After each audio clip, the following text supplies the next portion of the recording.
Министрлик кабинетинин төрагасы Акылбек Жапаров Чүй облусуна болгон жумуш сапарынын алкагында 31 августка карата ишке киргизилиши пландалып жаткан өнөр жай өндүрүш ишканаларынын ишмердүүлүгү менен таанышты. Бул сапардын максаты Кара-Кыргыз автономдуу облусунун түзүлгөндүгүнүн 100 жылдыгын белгилөө алкагында эгемендүүлүк күнүнө карата пландалган бул объектилердин ишке киргизүү даярдыгын изилдөө болду. Акылбек Жапаров калктын жашоо деңгээлин жогорулатуу, жаңы жумуш орундарын түзүү үчүн жергиликтүү өндүрүштү өнүктүрүүнүн маанилүүлүгүн белгиледи.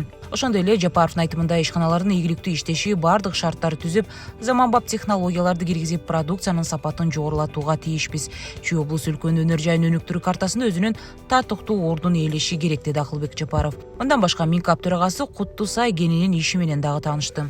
Ошондой эле Акылбек Жапаров Чүй облусундагы Асыл таш плюс жана Терек таш ишканаларынын ишмердүүлүгү менен таанышты. Өндүрүш процесси, продукциянын сапаты, өнүгүү перспективалары менен таанышып жатып, ал жергиликтүү өнөр жайды өнүктүрүү, жаңы жумуш орундарын түзүү, калкты ата мекенге өндүрүлгөн сапаттуу продукция менен камсыздоонун маанилүүлүгүн белгиледи.